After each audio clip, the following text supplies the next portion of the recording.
আলাইকুম রহমতুল্লাহ বরকাত। শুনেন মাদা শরীফের হাদিস, হাদিস 4022 হযরত সাওবান রাদিয়াল্লাহু আনহু থেকে বর্ণিত। তিনি বলেন, আল্লাহ রাসূল সাল্লাল্লাহু আলাইহি ওয়াসাল্লাম বলেছেন, কোনো জিনিসের আয়ু বাড়াতে পারে না, তবে নেকি অর্থাৎ সদ্ব্যবহার আর কোনো জিনিস তাকদীরের রদ হয় না, কিন্তু দোয়া তাকদীর পাল্টে দিতে পারে।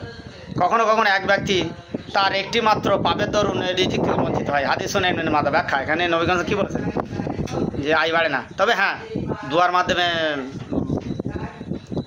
আয় বেড়ে যায়, তকদির পরিবর্তন হয়, খারাপ জিনিস ফেরত নেওয়া হয়, এবং মানুষের একটি পাপের কারণে মানুষ রিজিক কমে যায়।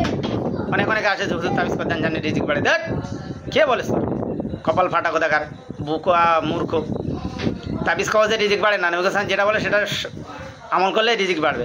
পাপ থেকে বিরত থাক, তাবিজ কবজ করা লাগবে না।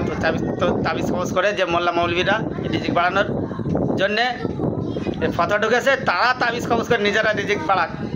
অবশ্যই যদি তাবিজ কবজে রিজিক বেড়তো আমরা তোমাদেরকে 10 টাকার জন্য হাত পাততাম না। মুসলমান তুমি বোঝো না, এভাবে রিজিক বাড়বে না। ওকে যেটা বলে সেটা, আত্মীয়দের সঙ্গে সম্পর্ক বজায় রাখো, এতে মিসকিনদের দেখভাল করো, তাদের দান সাদকা খায়রাত করো, নামাজ কায়েম করো, ভালো ভালো কাজ করো, পাপ থেকে বিরত থাকো, রিজিক এমনি বেড়ে যাবে।